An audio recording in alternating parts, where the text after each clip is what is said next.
We'll see if there's a way to download it later and upload it to YouTube. Okay, Twitter Spaces or X or whatever you are. Welcome. This is year 2 course, Theologizing with Aquinas. We're going to be reading the Summa Theologica. And this is Dr. Tartaglia of fame and renown, who we've spoken about upcoming classes on Gödel and constitutional interpretation methods and other cool stuff. Hey, it's nice to see you again, Doctor. Dr. Theo. Question. You brought up some very interesting reasons for, well, we had a discussion a while back about whether, this is a never-ending discussion, but whether or not it's more appropriate to think of philosophy as sort of a linear story where new ways of thinking are being added, or if it's better to think of it as the guys back in the day, they really had the same ideas and were thinking about the same ideas and addressing them. And when we were having that debate, somebody suggested we should look at the Summa Theologica and see what we could find there. And I think it was both of our conclusions that Millian ideas and Kantian ideas and all these sorts of things are referenced and addressed and sometimes argued against, sometimes agreed with. And so that was one of the reasons we were interested in this as a course. But the other day we spoke and you were talking about the traditions, that the really great intellectual traditions inside of Judaism and we had mentioned the intellectual tradition in the Catholic Church and the Southern Baptist Calvinists. I mean, there's these really great intellectual traditions that are often overlooked in mainstream academia. Maybe you'd like to talk a little bit to everybody who's watching right now about why we've decided to read through at least parts of the Summa Theologica by Thomas Aquinas, and what we hope to get out of it and what we hope to discover by examining it.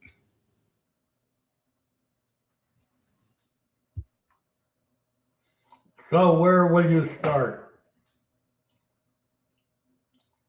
Well, let's. I I went through and looked at a bunch of sections, and I thought the simplicity of God would be a really powerful one to look at philosophically, because simplicity as a concept to the philosophers is, I think, less understood in our current age, but really significant. It's significant with Socrates.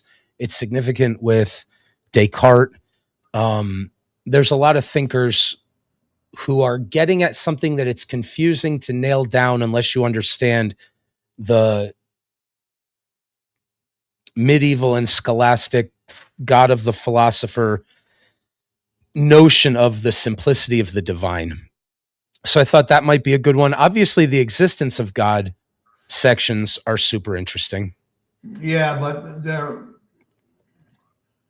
they're overdone, and All right. there are some here. I think they're fun, but we do them in the year 1 course. We have chances to look at Aquinas often in our curriculum. The unity of God, the names of God, I thought might be a little bit. What's the word I'm looking for? Let's see what he does with the goodness of God. Okay, cool. Let's do that. And the goodness of God, 4 articles. All right, cool. Let's jump into it and see what we find.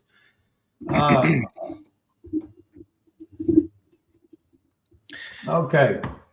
All right. So if we remember correctly, Aquinas is just to sort of introduce this in a way to some students who are new to Aquinas. He has a very interesting structure to what he does. He'll take a topic, he'll take a theme, he'll bring up some questions under the title of that theme, and then he'll sometimes sort of, if I'm remembering correctly, usually he'll give his answer often with a quote maybe from Aristotle, where he'll call him the philosopher, or even a Bible quotation or citation. He'll say, here's the answer to the question. Then he'll give a list of objections and say, some people would say that's not the answer and it's the opposite of that or whatever. So he'll give some objections, and then he'll say, oh yeah, here's how it is. Look, it's right in front of me. So he'll say, here's the question. Here's the positions I don't agree with. Here's the position I do agree with. And then he'll give his reason for why this view is correct. So he's going to use philosophy here. He might quote Aristotle or quote the Bible or something in this line. Can you go back to the table of contents? Yeah, absolutely.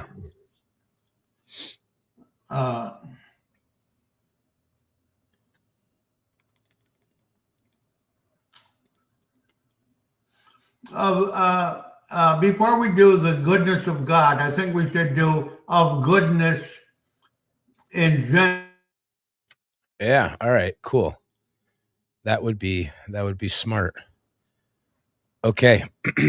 Okay, in general. So we can just jump into this then, and we'll see that this is sort of the structure that he uses. Yeah.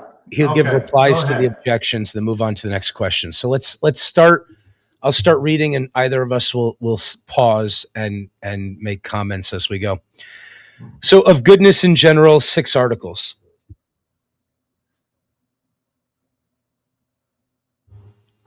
Go ahead with paragraph below. Good.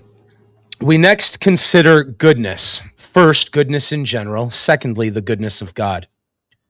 Under the first head, there are 6 points of inquiry. 1, whether goodness and being are the same, really. 2, granted that they differ only in idea, which is prior in thought, so which is more basic. Granted that being is prior, whether every being is good. 4, to what cause should goodness be reduced?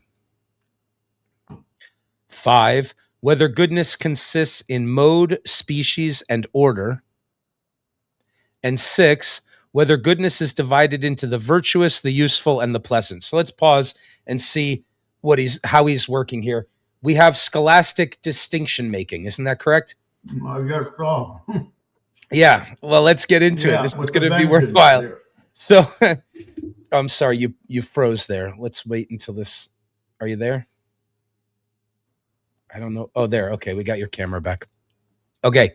We have scholastic distinction making. So we're going to say, okay, what's our question? Well, is it this or is it that? And if it's this, so let's try to just sort of interpret this. The first question is, are being and goodness really the same thing? Now, that's an interesting question to ask.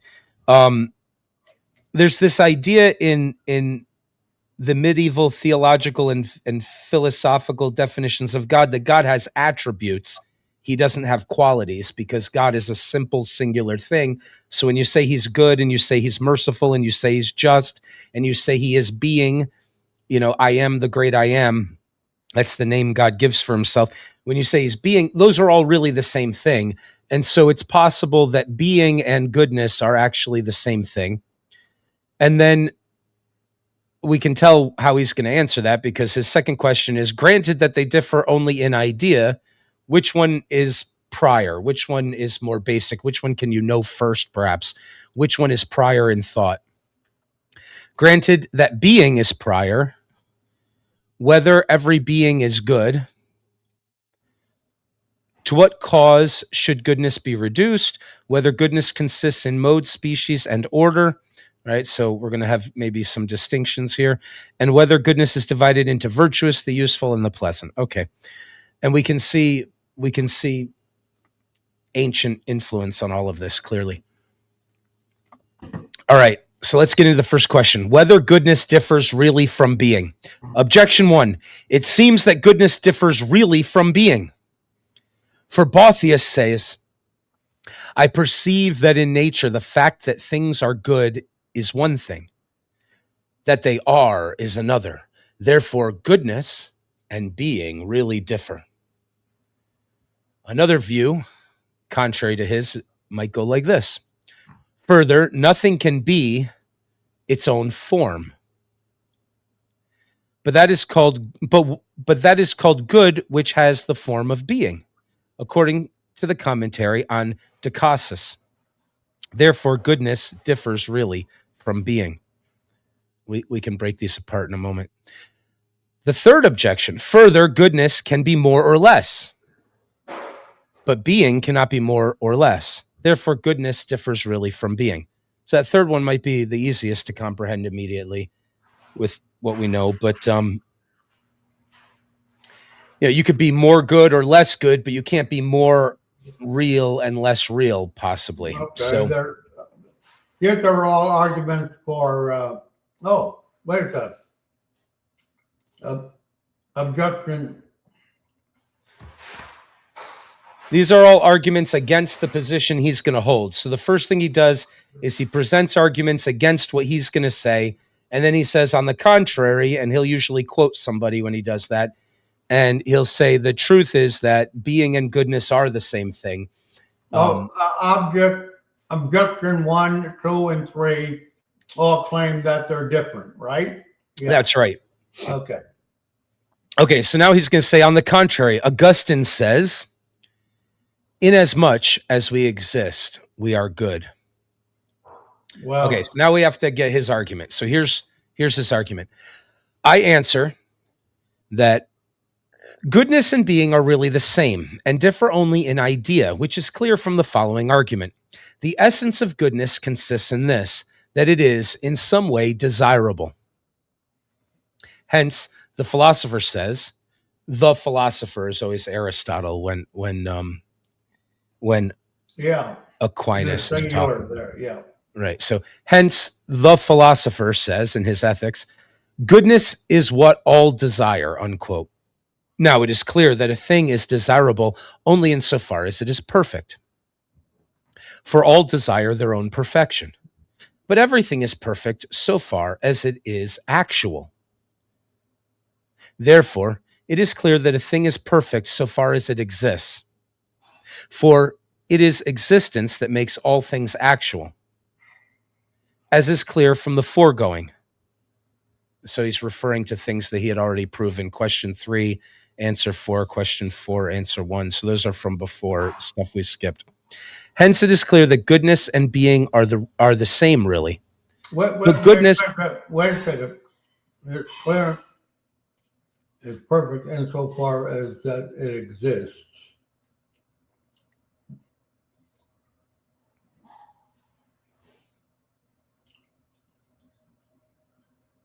Therefore, it is clear that a thing is perfect so far as it exists. Perfect in the sense of complete. It exists not partially, but as completely. Okay. What did he say about goodness before that? That being are really the same and differ only in that, which is clear from the following. The essence of goodness consists of that it is in some way desirable. That's wrong. Goodness is what? Now, it is clear that a thing is desirable only insofar as it is perfect. For all desire their own perfection. Well, it's clear that a thing is desirable only insofar as it is perfect. Well, but everything is perfect so far as it is actual. Yeah, I don't like I can that. see objections springing forth here. Yeah. Okay, we could even write this out. It's a pretty deductive argument. Yeah. We'll break it down and dive into it in a moment. So one of the ideas here that seems to be at play, which might have come up in some of these earlier passages he's citing, or might just be implicit here, is the idea that all things in creation are sort of on this arc of becoming, actualizing their potential, something like that. So there's what he's saying here is, if you're seeking your own perfection, I think it might have something to do with trying to be actualized, developing into what you were supposed to be, something like that. I mean, I'm throwing in totally different words here to try to put some meat on this that we could argue with. But if we wrote this out, we could grab a whiteboard if you want, and we could write this out here just to see what happens. So let's go on. Let's go on. Okay. Go on. Okay, so goodness and being are really the same. The essence of goodness is that it is desirable. It is what is desired is to become perfect. Everything seeks its own perfection. The perfect is only so far as it is actual, so actualization. Therefore, it's clear that a thing is perfect insofar as it actually exists, as it exists, for it is existence that makes all things actual, as is clear from the foregoing. Hence, it is clear that goodness and being are the same, really. But goodness presents the aspect of desirableness, which being does not present. Okay, so I think he's saying his argument is going to be something like goodness and being are really the same thing, but the word goodness reminds us that it's desirable, which isn't in the word being alone. Something like that? Yeah. All right, so now what he'll do is he'll take these good arguments against that position and he'll address them one at a time. So the first objection that he gave us before he even gave us his position was, it seems that goodness differs really from being. Boethius says, I perceive that in nature, the fact that things are good is one thing. The fact that they are is another. That's a very Platonic way of examining the concept itself in order to come to a conclusion, right? Well, the thinking,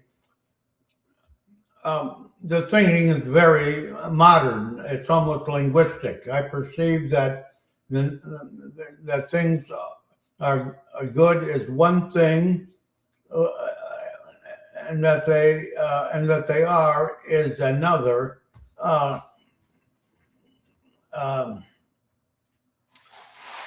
I think it's more conceptual than linguistic. From our knowledge of language. Goodness I think and that being are not the same thing. Yeah. Yeah. Okay. It says, I perceive in nature. Yeah, that might be how we would be having the conversation today, more likely. I think that can be rendered certainly in our language. Goodness is one thing. Saying something is good is one thing, and saying that something exists is another thing. Yes.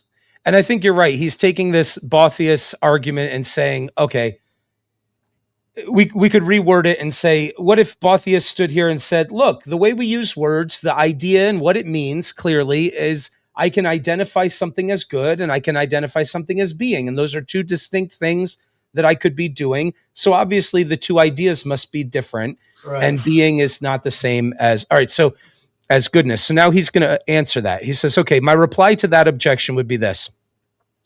Although goodness and being are the same really, nevertheless, since they differ in thought, notice, so I really do think that this is conceptual more than linguistic. I think that I perceive that in the nature, or that in nature, the fact that things are good is one thing and that they are is another. So he is pointing to nature there, though, isn't he? Let me think about this. I could be wrong. I perceive that in nature. Yeah, it might be more what you're saying. Okay, so as I examine and use my ideas in the world, I notice that I can notice if something is, and I can notice if it is good, and that those are two different things. Okay, and now his response to that is, although goodness and being are the same really, nevertheless, since they differ in thought, they are not predicated of a thing absolutely in the same way. Well, you see, you're right. We're playing language games here. I thought this was different, but you're right. He's talking about what it signifies. He's talking about what the word signifies. You were right. You see that? Even in his response to that objection, he's saying, look. It looks like the words are referring to two different things, but that's just the word and the thought itself. It just signifies something. That doesn't make the thing different. So he's sort of saying we're looking at the same thing from two different facets. All right,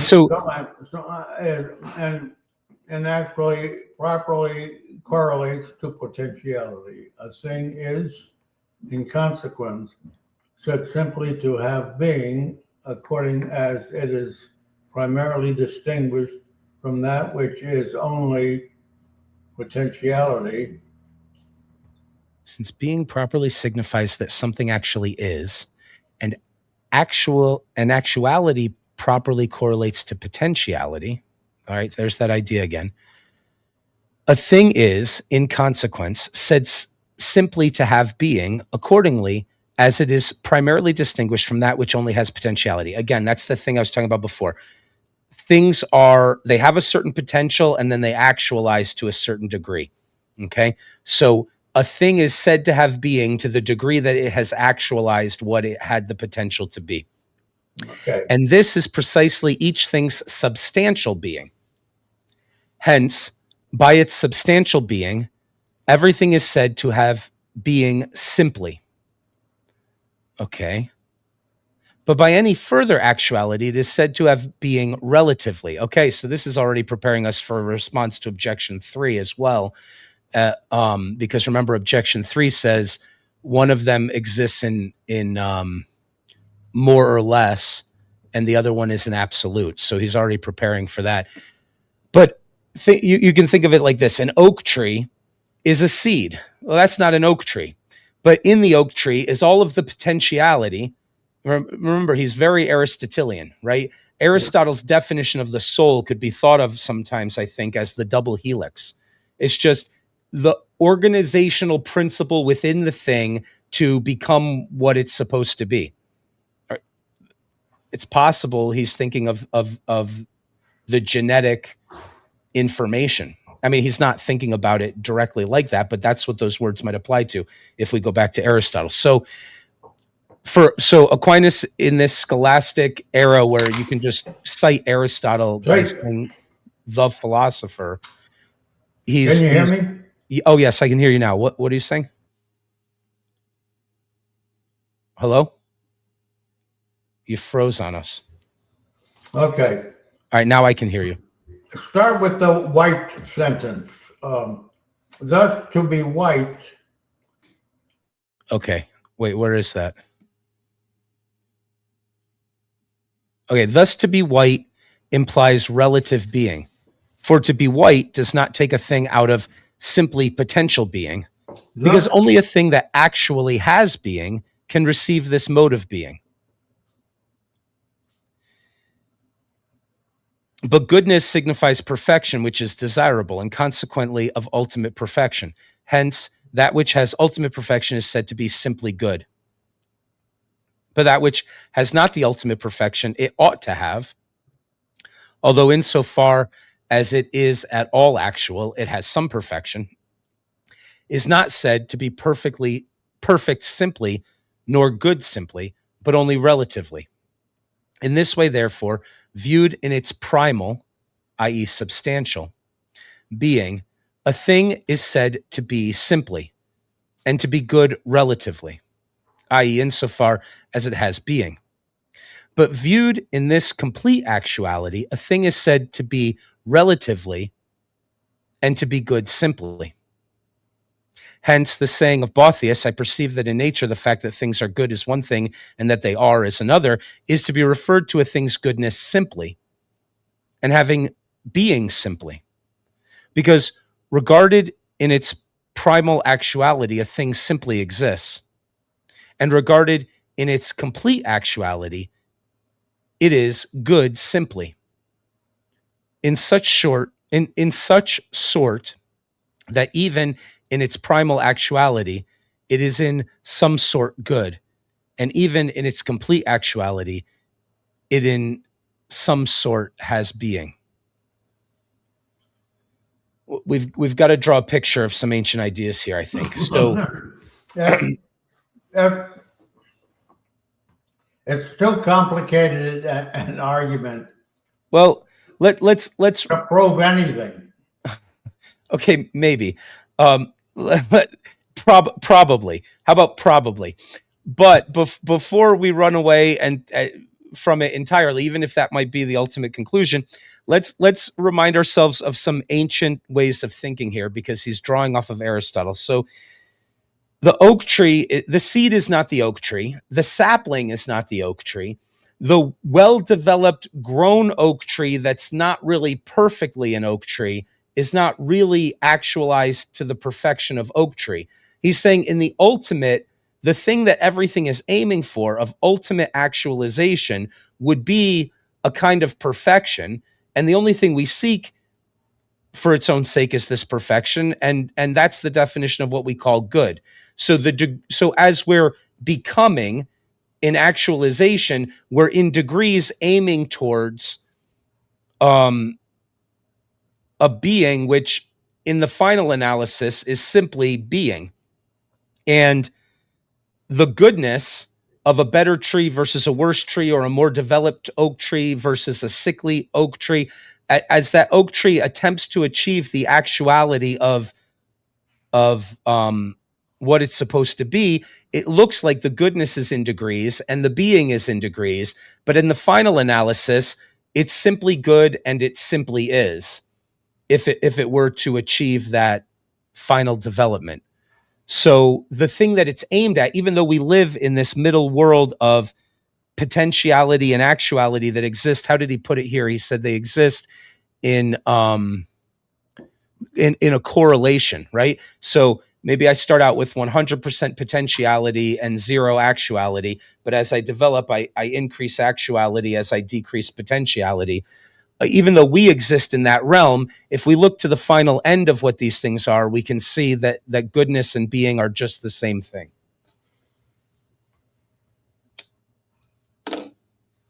I'm doing my best to make it coherent. I'm not arguing it's true. I'm just saying I think those ideas help make it go from what is he talking about, it's convoluted, to I can see the worldview in which this could be expressed and make a lot of sense.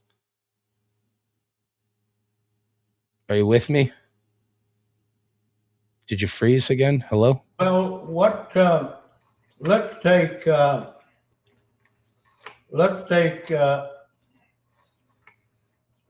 tuberculosis bacillus. That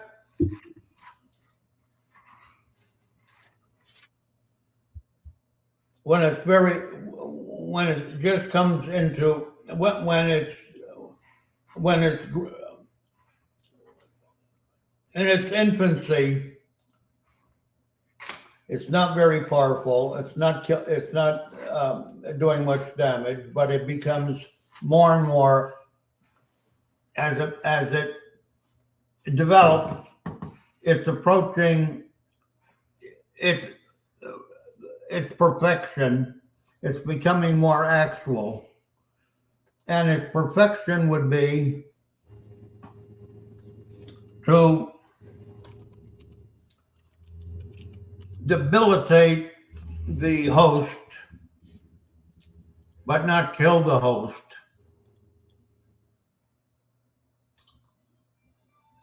And to do this in great numbers. Well, which bacillus?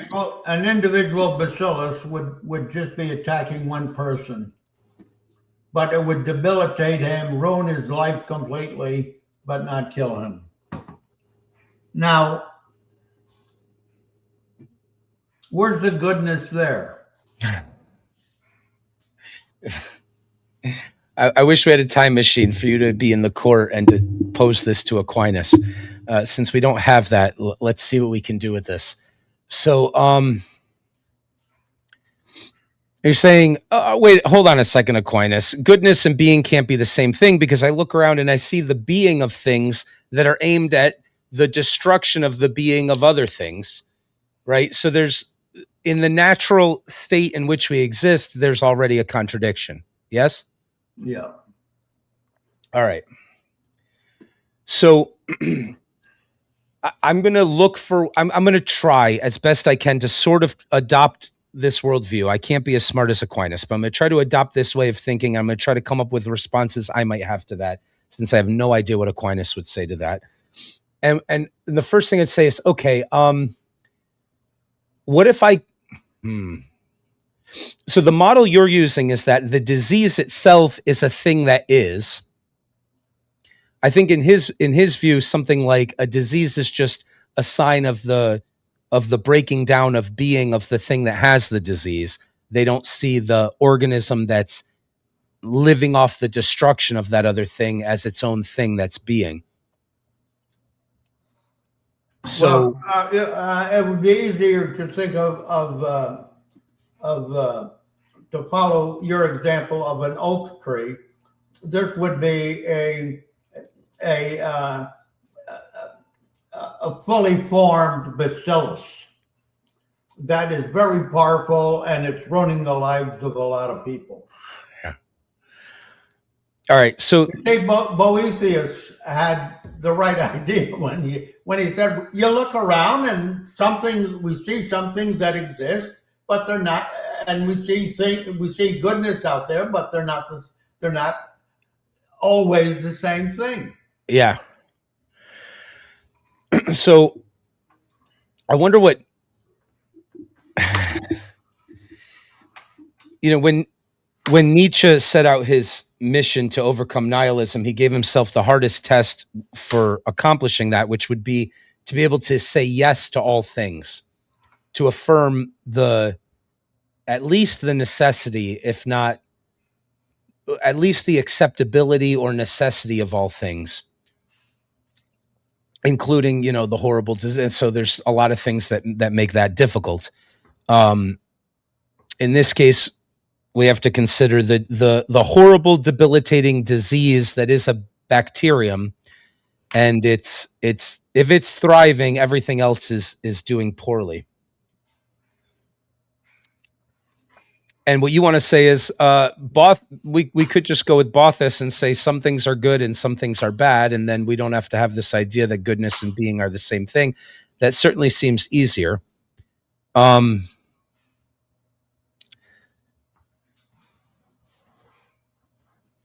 I conceptualize the germ not as a thing, but as a brokenness of another thing only? I'm not sure I can. I don't think you can. I think before the germ theory of disease came around, you probably could. So the next idea we have to interject here is there's a Christian worldview we're examining here. And so if we read all the passages, we're going to discover the entrance of sin into the world, and then the entrance of things that are going to have to be classified as consequences of sin. They're not meant to be, but they're thorns and diseases and death that aren't supposed to be a part of the whole of being. So the way the Christians traditionally answer something like this is, yeah, we sinned and we fell away and we damaged creation, and now there's a bunch of things that wouldn't have to be here otherwise. And so I don't know how Aquinas is going to call those things bad if they are, because for him, being is good. Those are both the same thing.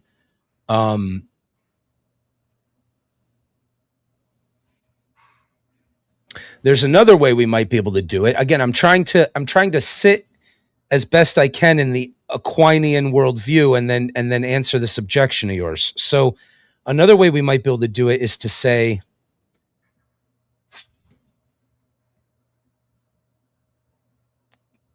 a world that is a nursery for oak trees where nothing bad can happen to them is a world where oak trees can't develop the strengths and virtues that we recognize as good oak trees in the first place.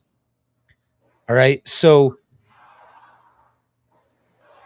if we look at the growth and development and actualization of things, they have to receive challenges and push back against oppositions, including diseases, in order to have the constitution that when we look at them, we say, wow, what a powerful, strong oak tree.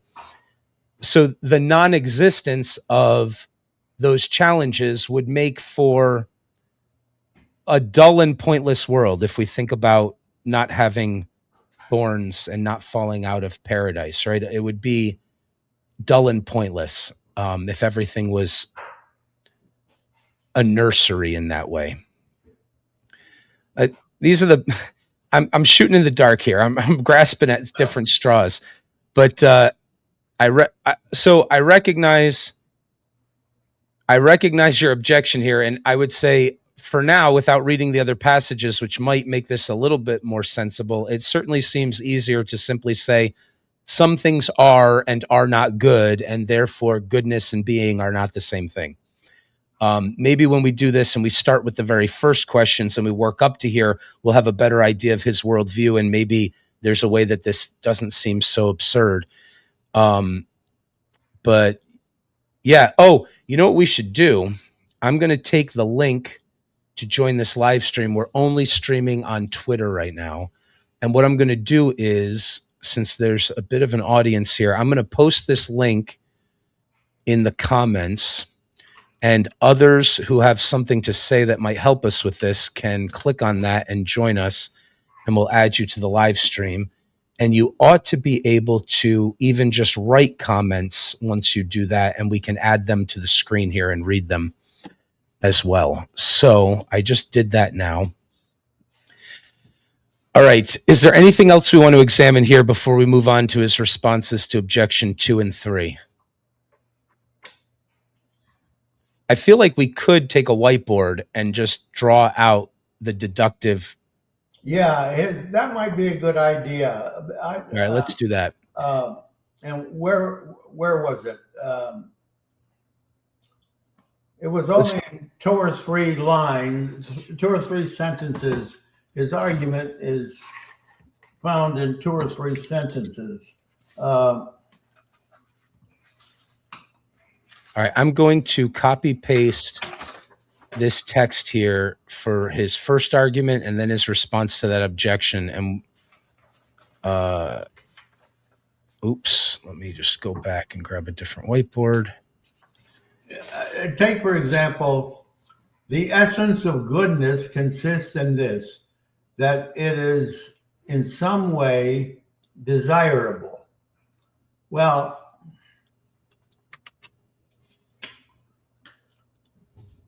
that's strange coming from St. Thomas. We lost you. Hello? Can you hear me? What is going on here? Can you hear me?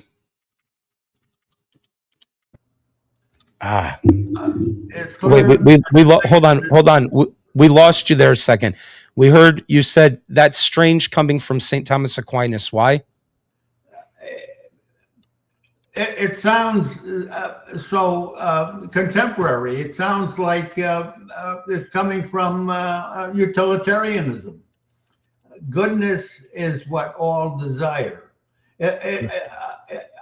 Is he giving that as a definition of goodness, or is he saying we all desire goodness? As a matter of fact, we all desire goodness. Or is he saying... No, I think it sounded to me like he's giving it as a definition. Goodness and being are really the only different ideas are clear the following. Like, goodness consists in this and is some way desirable. Right. So I think it's definitional. He's saying whatever it is that we all are aimed at and want and see as a good in itself and not as a means to something else is what we mean by goodness. You're completely correct. It's exactly the same thinking process as Mill.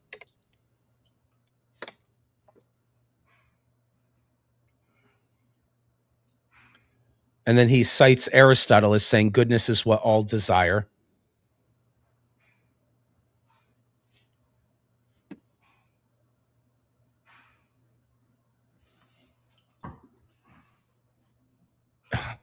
I like these tells. Now it is clear that. As soon as you hear anybody say now it is clear that, it's right. Taking the place of giving a reason, and so you should be on alert.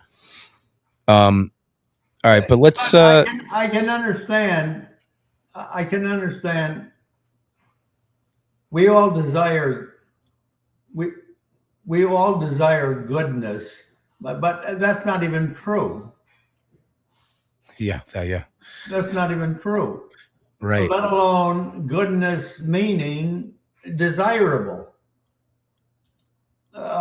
Goodness meaning desirable in the sense of worthy of desire. But goodness is built into the word worthy, so that's not helpful. Now it's clear that a thing is desirable only insofar as it is perfect. Well, that's not so. Uh, uh, an ice cream cone may not be perfect, and yet I desire it, and yet it's worthy of desire. You see, I can't get into his way of thinking. Yeah, well, I don't know if we're reading it properly there. I think it's something more like what beings as beings are aimed at is their own perfection, their own actualization is more, I think, the way he's using these words, right? He's not saying take an object in front of you and if you desire it, it must be perfect. I think what he's saying is if I give you two ice cream cones and one fell in the dirt and is less close to perfect than the other one, you're aimed at the other one because the perfect ice cream cone would be the most desirable one because it is the most like. Yeah, I see what you're saying. Right. Okay. Everything is perfect so far as it is actual. Okay, so here's what I'm just going to write it out. Goodness equals what we all desire. Desire, if it's desirable, only insofar as it is perfect. So it's kind of if and only if. And then 3, everything is perfect insofar as actual. So perfection, if and only if greater actuality. Therefore, it is clear that a thing is perfect so far as it exists. What? Oh, because actuality. Something that's coming in. There's the concept of coming into existence. Yeah. Heading towards full existence, which is complete existence, which is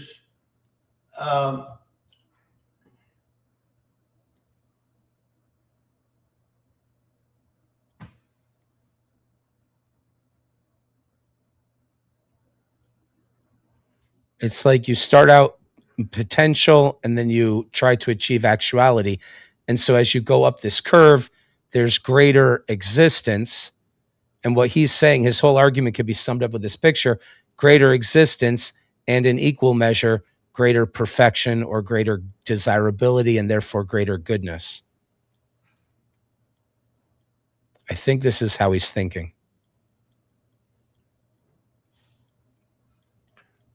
Equals goodness. well, you take your oak tree. The seed is only potentially an oak tree. It develops and approaches a so-called perfect oak tree, which really means a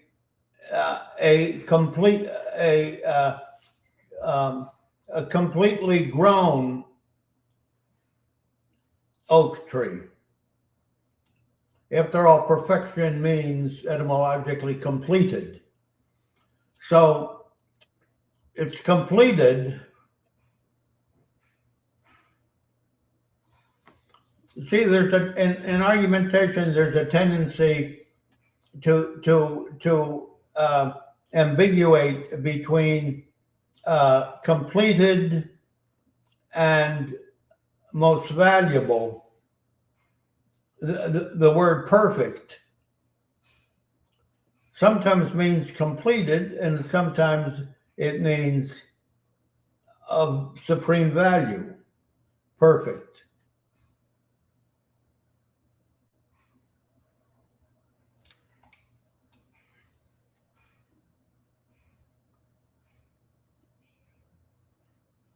So Let's go back and read his. Oh, I'm sorry. Go ahead. So you have a completed oak tree,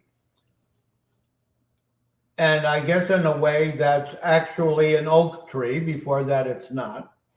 You have an actual completed oak tree, and then what follows from that? I think what he's saying is if you look at the final end of actualization, it is the same thing as perfection, which Yeah. is the same thing that we're all aimed at, which is the definition of goodness.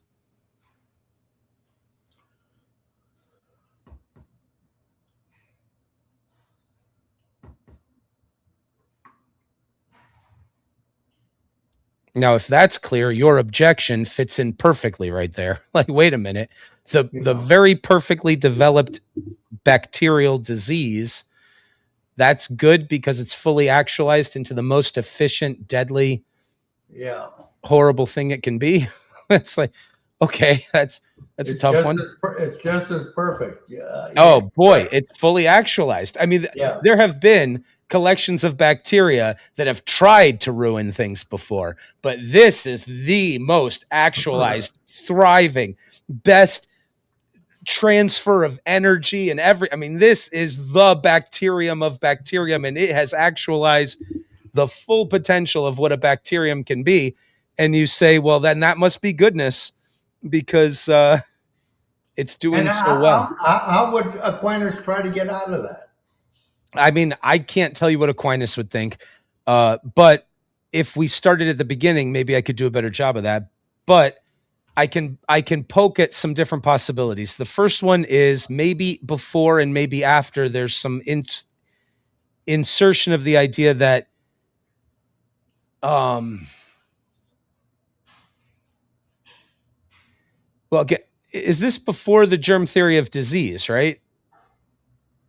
I feel like you have to use two ideas here. One is a disease doesn't have to be recognized as a thing, but as a brokenness of another thing.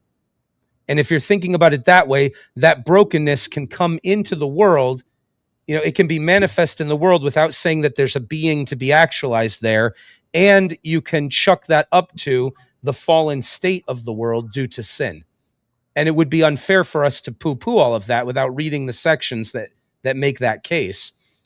But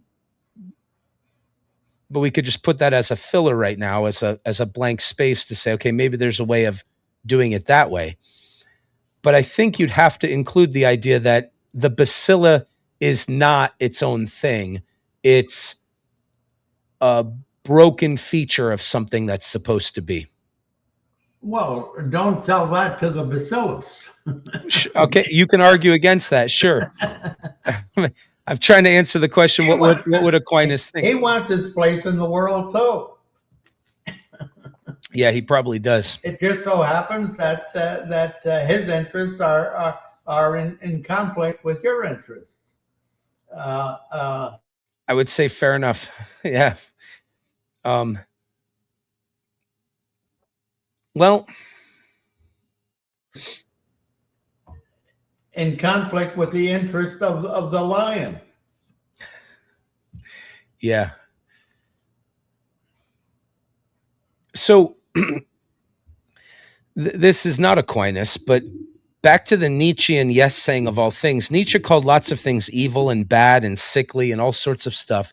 When he's saying yes to everything, he's not saying everything is good. However, there is a yes saying that he wants to accomplish about all things. I had a conversation a couple decades ago with a philosopher, and he had said, don't you want to live in a world where there are no horrible criminals, right? Axe murderers and pedophiles and horrible, horrible people. And I said to him, I want to live in a world where there are monsters to slay. I want to live in a world where those people get arrested very rapidly and we're very good at opposing them. But I don't know if I can. I didn't hear the last 10 seconds there. Okay. The question is, don't you want to live in a world where there are no criminals, no very horrible criminals specifically? It put this challenge. And I said, I want to live in a world where we very effectively hunt them down and arrest them.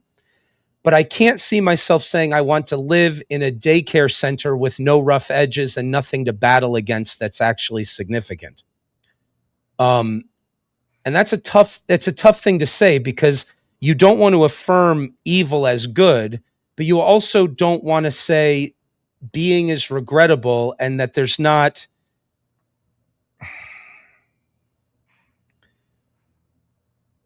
a way to be reconciled with or even appreciative of the challenges, the diseases to fight against, the catastrophes, even the malevolence. I don't know. It's really a tough one philosophically. I'm doing my best to point in that direction, but I'll admit it's rough.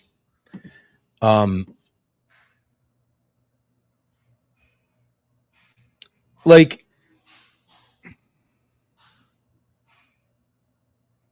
but I'm willing to say,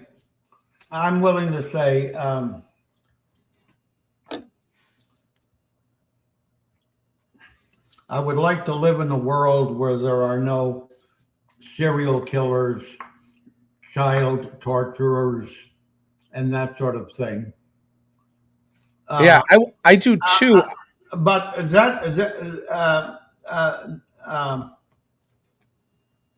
that's still, that world still leaves a lot of potential for character building, because there's still the horrible things that nature brings about. And you're probably right. If we did away with all horrible things, suffering causing things, it would be kind of a dull existence. Living in the Garden of Eden, dull and pointless. Yeah. Oh, you froze again. Hello? Yes, dull and pointless. But still, however, this distinction you're making between catastrophe and malevolence, I agree with you. Yeah, that's it. The wicked evilness that people do when they're trying to make things worse is way worse than contending with earthquakes and a turbulent weather system. And it would be quite pleasant if all we had to do is deal with hurricanes and tornadoes and earthquakes, and trying to develop the engineering skills to minimize the damage of things like that. That would I'd have a hard time not saying that would be a better world than living in a world with really horrible criminals as well. Yeah. There's another thing that comes to my mind here, which is something Hamlet says, which is, if there were immediate justice, who should scape whipping? Right. So if we lived in a world where as soon as anything evil existed, it was taken out, poof, God just made it disappear, none of us would be here.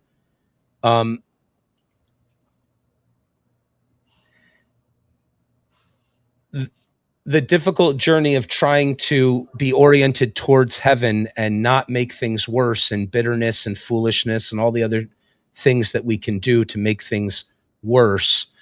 But yeah, there's a part of me that says, can we just sign a contract with God that all the child rapists disappear? And like that would obviously be better. Like it's hard to, and we could leave the petty the petty crimes as they are. And now, I do think that maybe we could take responsibility for creating that world, right? Like there are cultures and civilizations that make it less likely that you have really horrible axe murders. And then there are cultures where that's the rule. The rule is everybody's vicious to each other. I had a friend a long time ago. He was a pastor, but before he was a pastor, he was an anthropologist, and he went down to do his studies. He went down to South America. This tells this really interesting story. So they fly down to the jungle, and they land there, and they get in their hotel and say, "Hi, welcome. How are you doing? What are you doing here?" "Well, we're going to go into the jungle so that we can meet with this basically uncontacted tribe and learn things about them and write things down and try to." He was doing linguistics to figure out their language and write it down and that sort of thing. And in order to get to that uncontacted tribe, he had to go through like 4 layers of other tribes. So as soon as they said, "Oh, you're going over there," those people, they're barbaric. You don't want to go over there. Don't go and see those barbaric people. They'll shoot you. They'll hit you with rocks. They're very, very, isolated and not welcoming. So, well, we've had we've had excursions into this area before. We think we'll be fine. And so they would get there and they would sort of assimilate with those people. And then they would say, "Okay, thank you for your hospitality. It's been very nice. We've given gifts back and forth, but it's time for us to go." "Well, where are you going?" "Well, we're going further into the jungle because we have some work to do." "Oh, don't go in there," they would say. They'd say, "Those people, they eat other people. They're cannibals. You don't want to go in there. They don't even want to eat other food. They like go on hunting missions to attack other tribes and kill them and eat them. Stay away from those people. Stay here." And he said, "Well, we have our work to do. We're going to go." So they go and they assimilate with that tribe and they make contact and they do what they have to do anthropologically to be acceptable enough to be around and sort of curiosities that, you have to be careful not to do the wrong thing. And then after that's done, they say, "Well, where are you going?" "Well, we're going deeper into the jungle." "Don't go in there. Don't go to those people. They eat each other. They don't just fight other tribes. They're barbaric. They actually eat members of their own tribe. Like they'll fight amongst themselves. We're civilized. We only fight against the other tribe and eat them. These people, you can't trust them. They're horrible." Says, "Well, okay, yes, thank you for the warning, but we have work to do. We want to get published one day, so we've got to keep going." So they go into this next stage. They just keep going till they get to this sort of uncontacted tribe. They find their way in. It takes a long time. They learn, okay, here are our traditions, here are our stories. They try to write down what the language is, all this. "Well, where are you going?" "Well, we're going back to where we came from." You know what the tribe said to him? hello? "Hello, can you hear me?" "Oh, you just froze. Can you hear me? Hello? Can you hear me now? Can you hear me now? Hello?" It looks like we're having a tech issue. What's going on? Let me close out of a few things and see if that Well, helps. wait, back up. Can you hear me now? About 30 seconds there. Okay. They just said they want to. Now I can't hear you. Hello? Can you hear me? All right, let's get this to work, everybody. If somebody on X can mention if you can hear either one of us right now, I want to try to pinpoint what's going on. Can you hear me, Doctor? Now I can. Okay, so I can hear you and you can hear me and your camera's working. So they finally get to the tribe where they were trying to study and work out their language and write it in a phonetic alphabet and all of that sort of thing. And then it was time for them to go. And the tribe, this deep in the woods, barbaric, whatever you want to call it, isolated, primitive tribe, they said to them, "Where are you going?" "No, don't go there. Those people fly on planes. Those things crash. We see them fall out of the sky. They don't know how to live. We told you, these are the stories we use. This is how we live. Those people that's crazy. You're going to get on one of those things that goes in the air. They crash. Those people don't know how to live."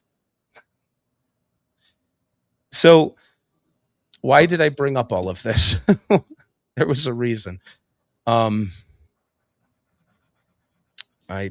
swear there was a reason for bringing up this story.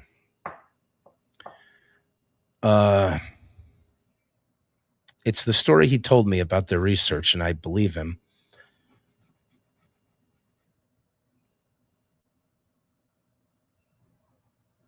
Why in the hell would I go off on that tangent?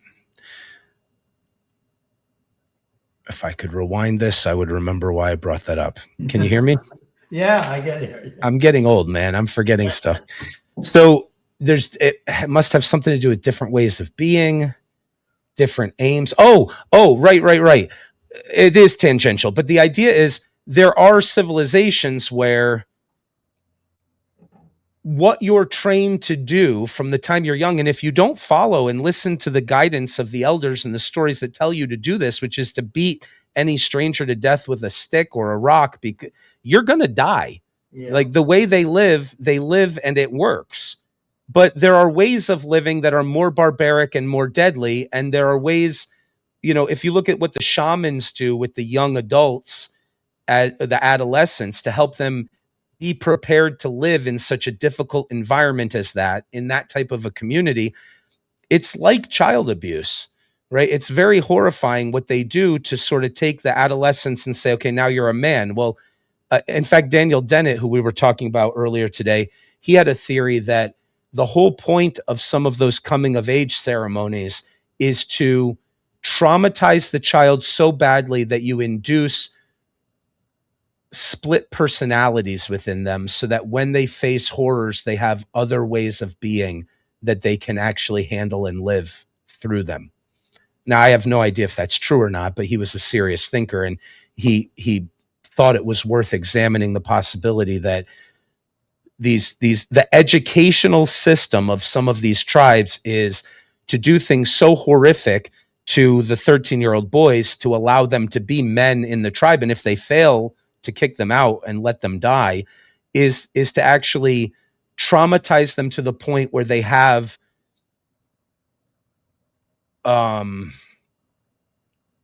other personalities that can take over, guiding their lives when it's needed in really rough situations. Now, why am I bringing all this up? I'm saying if we could move from there to a civilization where even talking about something like that is horrifying and traumatic to even think about it, then maybe we can take on the responsibility of moving our civilization to a point where it's unthinkable that somebody would be able to be a serial killer, not just because they're constantly being watched by a bunch of cameras, but that we've developed this civilization well enough that that sort of mode of being doesn't find a space. So in other words, instead of wishing away that evil, maybe we need to take on the responsibility of developing our culture to a point where we eradicate it. We thoroughly eradicate it in a more difficult way. Even in a abnormal mind. Okay, so a sick mind. Well, there are sick minds. We haven't done this yet. We haven't gotten to the point where we've eradicated it yet. But if you look at a culture where you're not allowed to even be an adult member of the civilization unless you are something like that, versus we've mostly gotten rid of it, but there are things we call sick minds that we haven't eradicated it yet, but we have a police force and a law system, and we try to arrest those people and deal with them. There's a continuum there where we're closer to heaven than we were before. Yeah. And no reason to think that we couldn't get closer still, if we do the work that we're trying to do now, which is examine the greatest texts and the greatest conversations our species has had to try to develop and culture, create the environment in which deeper minds and better thoughts and higher aims can be actualized in a larger percentage of the population.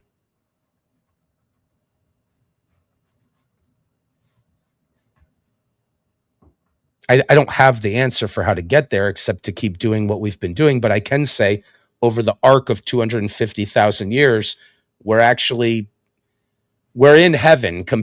We're in heaven compared to where we used to be, and we know from our vantage point we're very far from heaven. But if we took the greatest of our ancestors 200,000 years ago and brought them here and pushed them through the sliding open doors of a climate controlled grocery store dotting the planet with an unbroken lattice work of pavement where you can get food from all over the world inexpensively, they would say, whoa, we did it. All those sacrifices we made to fight off the bears in the cave and all that stuff we did to claw our way towards something better, we're already in heaven. What are you complaining about? And of course, we know that we're not, that we have a long way to go, but that's because the project never ends. But it doesn't mean that there isn't an arc. Does this sound like nonsense? Is this bullshit? No.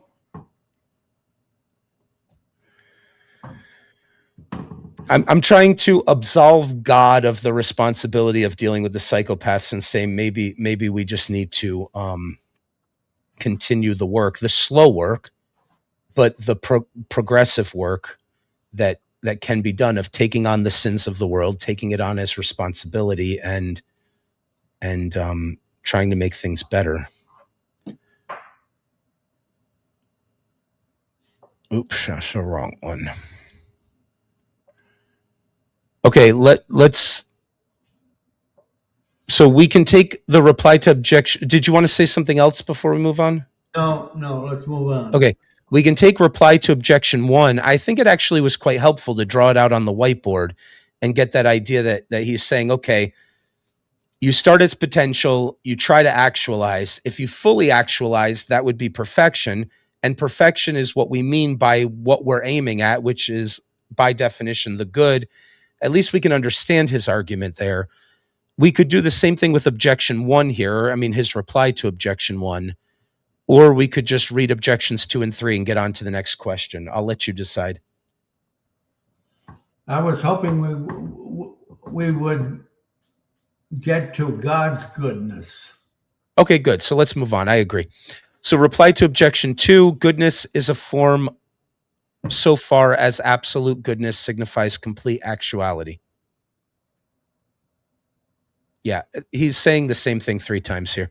Again, goodness is spoken of as more or less according to a thing's superadded actuality, for example, as to knowledge or virtue. Okay, let's move on. Okay. So the second question about goodness in general, whether goodness is prior in idea to being.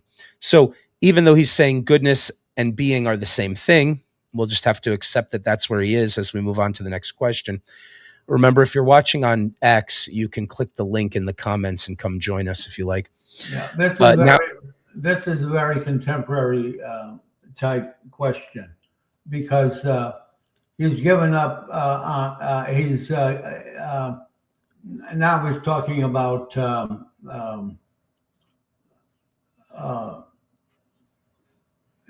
idea. In idea, it seems that goodness is prior in idea to being. Yep. And, so we're talking about meanings here, I think. Which do you know first? Yeah. It sounds post Descartes. Yeah. Doesn't it? Right? Yeah. It totally does. Descartes. Well, what do we know first? That I am and that God is. Now the rest has to be built on that, looking for that priority. Okay, but it's Aquinas. So nothing new under the sun.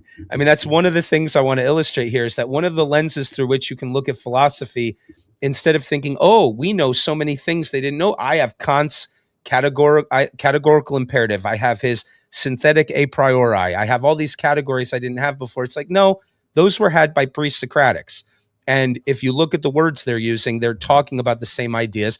So another way of looking at, you can look at it linearly, but another way of looking at it is it's a big tent with 127 giant thinkers in it, talking over millennia right to each other. So good. Let's see what he says here. So again, we get the objections to his position first. So is goodness prior in idea to being? And you're right. It's, well, which one do you know first? The first objection to what his position will be is, it seems that goodness is prior in idea to being. So we already know he's going to say it's not, right? Or it's the other way around. For names are arranged according to the arrangement of the things signified by the names. So it seems like goodness is prior in idea to being.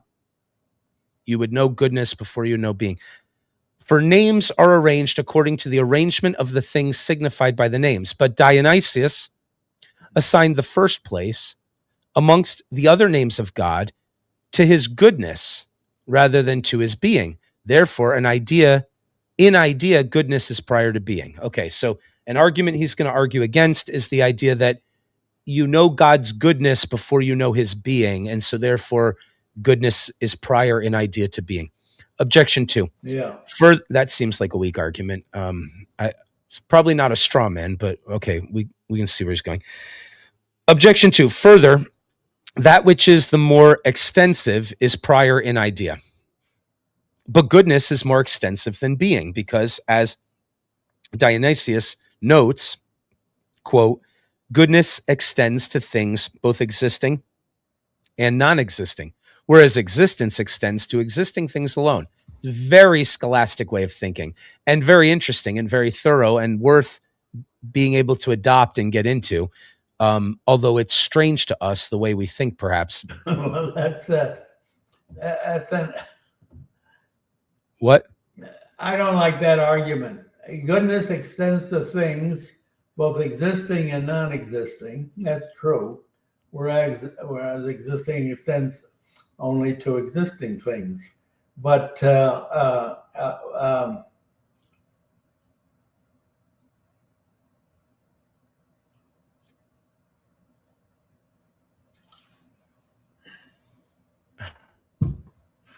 we should draw what he's saying, but yeah, go ahead. The first line there of goodness is more extensive. Yeah. The thing that's more extensive is the thing that would be first, and then as you cut it down, you get to more specific things. He's saying goodness is more extensive because it applies to things that are and things that are not, whereas existence only applies to things that are. So it must be a later distinction that gets made. I don't like any of it. Yeah, well, he doesn't either, because it's an objection to his position. So these are arguments he's going to try to knock down, right? How's he handle it? Well, if we read it in order, he has another argument he wants to knock down. The third objection would be, further, what is the more universal is prior in idea. But goodness seems to be more universal than being, since goodness has the aspect of desirable. Oh, we're not showing the text. Here we go. Goodness has the aspect of desirable, whereas to some non-existence is desirable. For it is said of Judas, it were better for him if that man had not been born. Therefore, in idea, goodness is prior to being. Okay, we get the point. I mean, he's saying the thing that more universally applies is more basic and prior than the thing that only applies to some things. Sounds a lot like the second objection.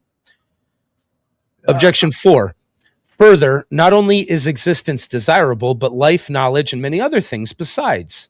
Thus, it seems that existence is a particular appetible, and goodness a universal appetible. Therefore, absolutely, goodness is prior in idea to being.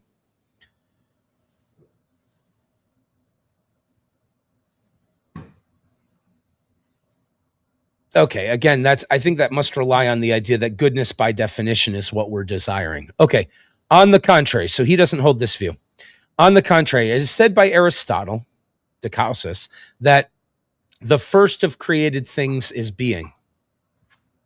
And my argument is that in idea, in idea, as you pointed out, being is prior to goodness.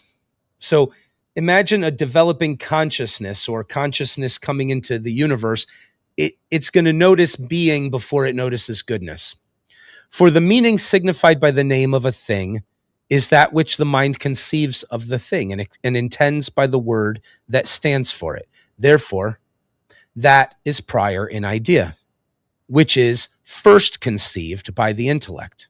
Now, the first thing conceived by the intellect is being, because everything is knowable only inasmuch as it is in actuality. Hence, being is the proper object of the intellect and is primarily intelligible, as sound is that which is primarily audible. Therefore, an idea being, in idea, being is prior to goodness. All right, let's try to work this out. We're dumb compared to the medieval thinkers, so we're going to have to bang our heads against this until we work it out carefully what's being said here. But the meaning signified by the name of a thing is that which the mind conceives of the thing and intends by the word that stands for it. Therefore, that is prior in idea, which is first conceived by the intellect. Of course, that's by definition. Now, the first thing conceived by the intellect is being, because everything is knowable only inasmuch as it is in actuality. Okay. Is that an empiricist claim? Not necessarily. Hence, being is the proper object of the intellect and is primarily intelligible.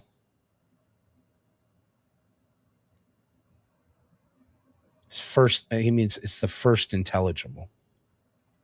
But why is that a conclusion?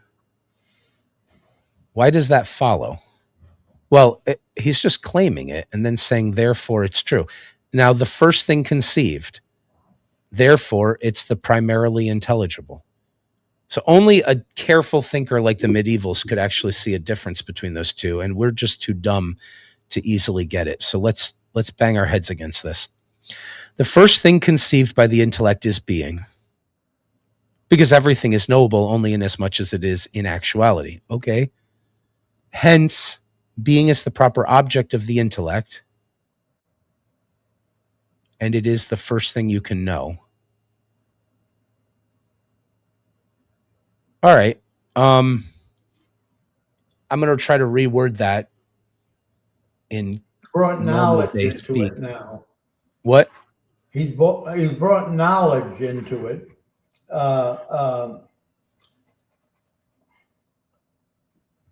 He started out with an ontological question, and now he's giving an epistemological argument. Well, that might be a legitimate move. If you can't engage in the questions about things unless those things exist, then what's indicated by the epistemological constraint of only being able to think about things that are is the fact that their being has to be a concept, an idea in your mind before you can question about the goodness. Like you pointed out before, this is about which one comes first in idea.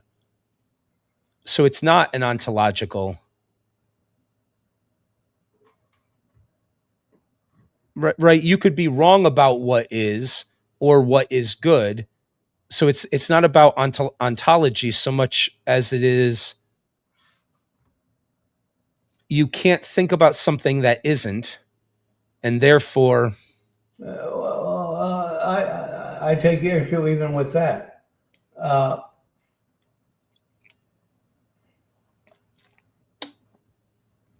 as well you might.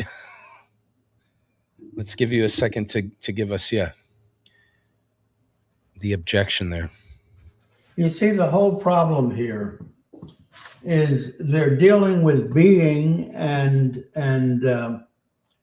goodness whiteness or blackness on a par. But you know, the old debate is existence a predicate.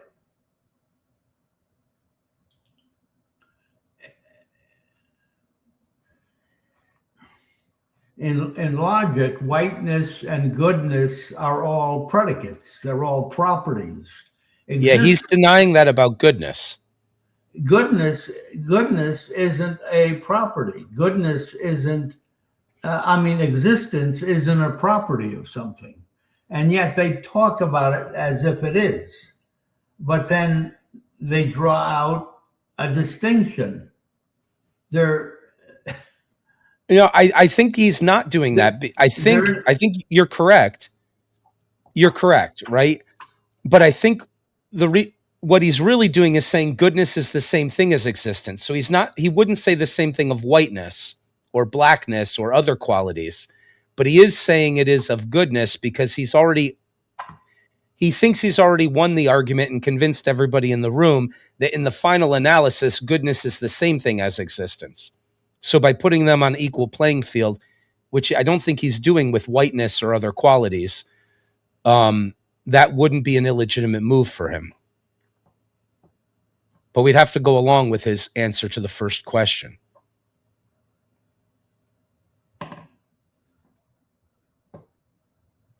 He's just looking for which notion occurs to your psychology first, not which one comes first, because they're both the same thing.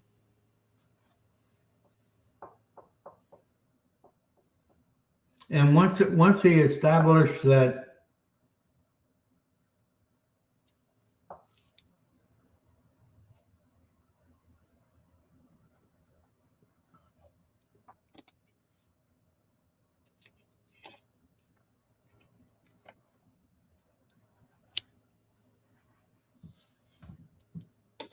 well, we do say it is good. It is good.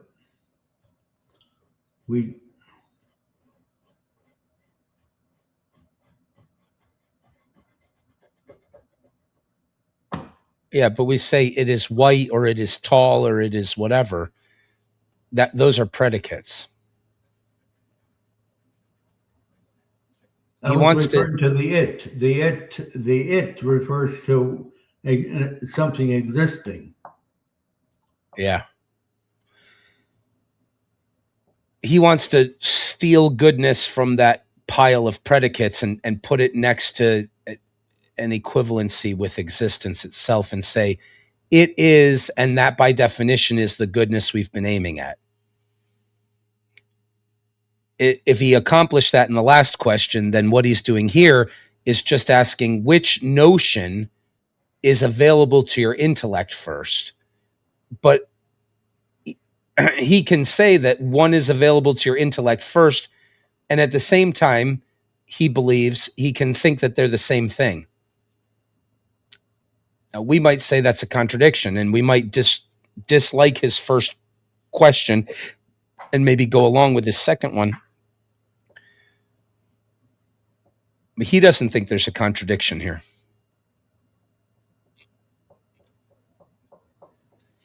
But you could almost imagine someone standing up in the courtroom and saying, Aquinas, you just told me that they were the same thing, and now you're telling me that one of them comes to the mind prior to the other one. No, but at the very beginning here, he makes it clear. Therefore, that is prior in idea. He already conceded that goodness and being are different in idea, but not in substance. Exactly. Yeah. So he's actually consistent. Yeah. He's actually consistent with himself here. This is the arche. This is the good thing. That's also the just thing. That's also the merciful thing. That's also the being qua being. And the first thing you can see about it is through this side. And the next thing you can see about it is from this. first you can see its being, and then you can see its goodness, but they are the same thing. But well, I don't like his original argument that they are the same thing. Yes. I think Yeah, I that know. I think that's faulty, that argument. Yeah, that's still hanging in the air. Yeah. I recognize that we haven't. And again, Listen, maybe we have to. Maybe on that point of agreement, let's stop. okay. I mean, I have to stop. Yeah. Well, let's call it quits. If anybody else wants to join, we could continue. But actually, I think let's call it quits there.